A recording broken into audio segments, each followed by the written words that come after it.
What's going on, guys? It is Austin with Content 60. Welcome to Fast Food and Fast Cars. This is episode 3. So today we are at Wendy's. Let's talk about some car stuff. Let's talk about some news around the industry. Thank you guys for watching. Let's jump into it. So real quick, just want to share with you guys some of the upcoming videos that we'll have on the channel. There's a couple videos that will be coming out. I have a video of me detailing the Camaro, how I detail my cars. There's no talking in it, just pure sound. I find those videos to be pretty awesome, the ones that I watch. So we'll see if you guys like that or not. But it's me detailing the inside of my Camaro. And then we have some plan updates on the 3000 GT. So I'm basically kind of making it into an 8 to 10 part series. The videos are going to be a little bit longer, but this first video is me tackling the interior of the car. And let me tell you guys, we have some battles ahead of us on the interior, but you guys are going to see all the effort that has gone into getting the interior of that car clean. So look out for that coming. I will be releasing here soon things that I love about the Camaro, things that I hate about the Camaro. I feel I'm finally at the point where my opinions have stayed the same over the last few months, and so I'm willing to give that video to you guys. So be on the lookout for that to get some of my perspectives. And so have some updates on the 3000 GT in terms of what we're doing. I'll kind of give you guys a sneak peek, but I think I've identified the problem with the smoking. I've narrowed it down to a couple things. So I recently pulled out the rear intercooler pipe that goes to the rear turbo, and there's oil in the bottom of that. There shouldn't be oil there. I know some people say a little bit is common to pass through the PCV valve, but I am going to be pulling out the rear turbo on that car. From what I understand, that is what goes first on these cars. So I think it's the rear turbo that is causing our smoking issues. If it's not the turbos, then it's a valve stem seal, and we'll see if I jump into fixing that. So the 3000 GT, this last week I made a lot of progress on it. You guys are going to see there's a lot of things that I've fixed on it, so be on the lookout for that. So another video I'll be sharing with you guys, this might not be to your guys' taste, but before I bought the 3000 GT, in the same week I drove a Honda S2000, a Mitsubishi Evo Lancer, and a Lexus IS 300. So I want to share my perspectives across those cars. That dude just totally went over the curb. Nice. But yeah, I'll be sharing with you guys my thoughts and impressions while I went with the 3000 GT over some of those cars, because I kind of have a knack and a love for some of these older JDM style type cars. Also, another video, we're going to be installing a powered subwoofer here very soon in my Camaro. I love the sound system in this car, but I also love sound systems in general. So I have a subwoofer that I haven't tried out yet that I want to install in the car. So I'm going to show you guys a video of how to install it. And I'm also going to cover just all the specs of the sub and compare it to the sound. But the Bose sound system in this is plenty for even just the average listener. But at the end of the day, this guy up here is ordering, and that mic is loud and it is working. But yeah, I'm going to share with you guys how to install a subwoofer in your Camaro. I'm going to be doing a comparison of this subwoofer just to show you guys what it looks like. And then I also want to be installing some of my reverse lights on the car. Want to get more of an LED bulb in there. So those are some upgrades kind of coming to the Camaro here soon. All right, we're about to order. Let's get it. Hi, welcome to Wendy's. Would you like to try our big bacon cheddar cheeseburger today? No, thank you. All right, what can I get for you? Can I get your 4 for $4 with a double stack? Of course. What's your drink with that? Raspberry Coke. All right. 4 for $4 with the double stack, raspberry Coke, okay? And any sauce with those nuggets? Sweet and sour, please. Sweet and sour, all right. And that should be everything. Okay, that's going to be $4.33 at the window. All right, thank you. And $4.33.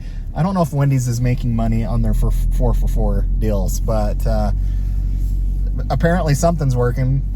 Probably shows you the quality of food that I'm eating. If they're charging me $4.33, it means they probably cost them maybe $1 to make it. 3 bags of Tostito scoops, I notice.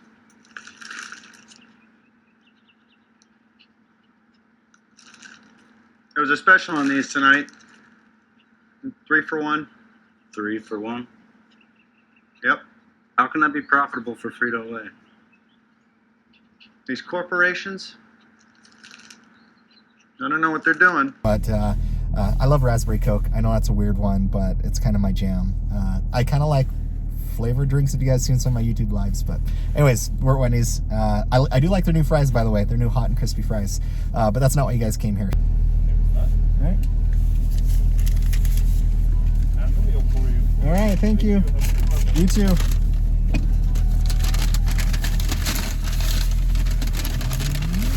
We got the sauce.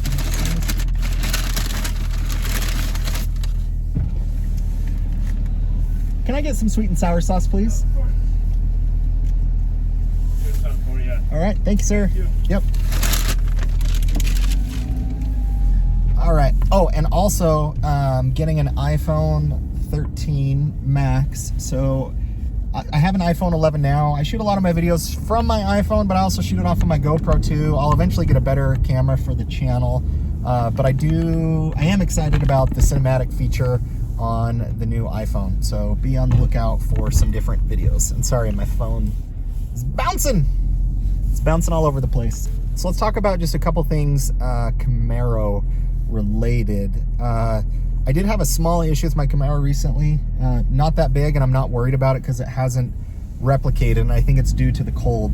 But driving down the road, I was probably maybe a mile or two from my house, and the whole gauge cluster shut off, like completely shut off. The car kept running, but the gauge cluster completely shut off, and it did it twice. It hasn't since done that, so I'm not worried. I think it was probably just due to the cold, or maybe resetting, maybe a software update, something. But I'm not worried about it. I'll let you guys know if I have a bigger problem with that down the road, but that is something that I recently noticed with the car. Also want to touch on briefly my video that I did comparing the Mustang to the Challenger to the Camaro. That's such a tough video to make. If you guys haven't checked that video out, please do so. I've owned all three of those cars. I've thoroughly enjoyed owning them. That video is so hard to make because there's so many other topics that I could talk about with those cars. I probably should have made it into a 2 or 3 part series, but those are my opinions. You know, I did have some comments on there where people are like, dude, you just need to pick one and settle down or whatever. I don't know. I really wasn't paying attention to what they wrote, but at the end of the day, guys, I'm not here to like pick a horse or, hey, I'm loyal to Ford or Dodge or Chevy or whoever. I love cars, love all cars. I'm gonna own a lot of different cars. And so check out that video if you haven't. I've added some new comments down on that video. I've pinned them up to the top. Some of you brought up some great ideas and some great thoughts that I didn't talk about. One thing that I will add to that I haven't added because it's something that I've thought about after the video, after I pinned the comment, but the technology in this car is just something that I really enjoy. And for me, the Camaro has the best manual transmission.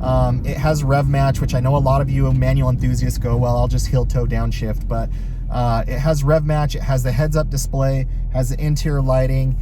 It has a lot of the technology and things that, dude was just out fixing his mirror. It has a lot of technology and things that I love and enjoy about the car. And no lift shift is also another really cool feature that I'll be doing a review on for you guys. But essentially, with this car, you never have to let off the gas if you don't want to. You can keep your foot in the gas and shift gears, and actually helps improve your shifting time quite a bit. I haven't played around with it too much, just a little bit, but that is something that's unique. So if you guys haven't checked out that video, please check it out.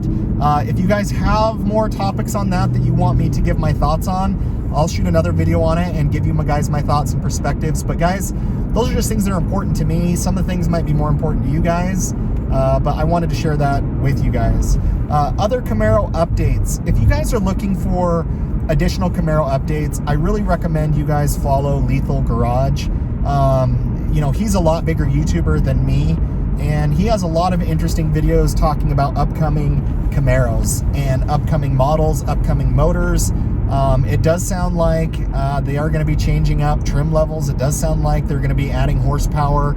I think what he talked about in one of his videos was like about a 20 horsepower add for the ZL1s. The SS getting a different LT motor in them, which could be really exciting. Different trim packages, possibly a new front end.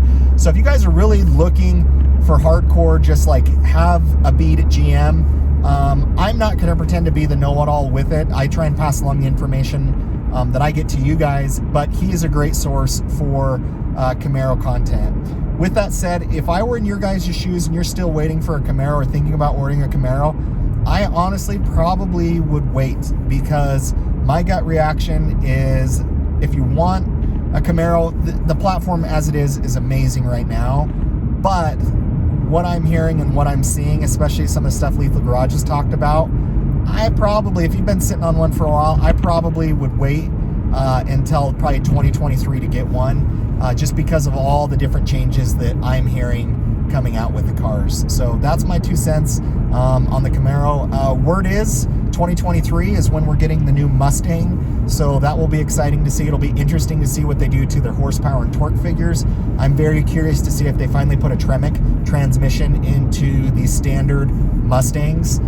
It'll be very interesting to see. So what I'm reading is 2023 is when we should be getting the new Mustangs. I hope it comes with a Tremec. It's interesting because they reduce the horsepower in the current Mustang lineup by 10 horsepower, 10 pound-feet of torque. It'll be interesting to see what they do with that. You know, Dodge has recently talked about their Hemi motors and everything, and what I'm hearing is this Tornado V6 motor will be a turbocharged inline 6, which inline 6 motors, guys, if you look at the 2JZ and the Supra, they're very tunable. They can make a lot of power. Could be exciting, but I know that's not why we buy these cars. But I'm just giving you guys some of the information that I've heard around some of those cars. So it'll be very interesting to see what comes out. I'm excited to see the new Z coming out, hopefully this year. I've heard sometime this month is when people can place the orders for the new Z. If you guys aren't familiar with that platform, it basically is going to be borrowing the Red Sport package from the Infiniti, from what I understand, but they're also upping it. So that car is going to be a V6 400 horsepower twin turbo. This should rip. I'm not crazy about the front end of those cars. I like the back end and the side. I think they did justice to the previous Z models, but those are some of the updates kind of industry wise that I'm hearing, seeing some updates on the channel, where we're going, some of the different videos, some of the different build things, but be on the lookout for that. I will be honest with you guys, I saw a really big drop off, not from you guys, but from YouTube. So how YouTube works is you get paid based on every million views, and typically I get paid around $8, $9 per million views. And November and December are really good months for YouTubers because the advertisers are paying a lot for ads for shopping, for different stuff. So typically I get about $8 to $9 per million views, and it dropped.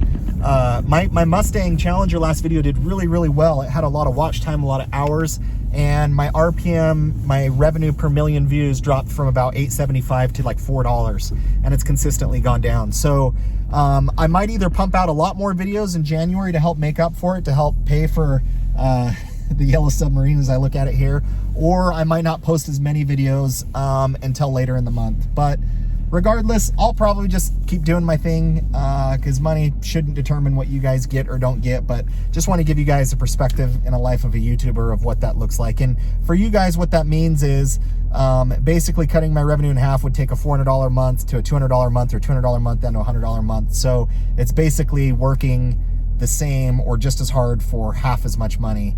But regardless, we're going to keep rolling, keep doing our thing. Thank you guys for watching the channel. I'm excited for 2022. It's going to be an awesome year. I'm excited for the channel and where it's going and the growth that we're having. And thank you guys for all the support. This is Fast Food and Fast Cars with a guy who needs some New Year's resolutions to lose some weight. Probably not eating fast food as much, but I hope you guys had a great holiday season. Thanks so much. We'll catch you on the next video.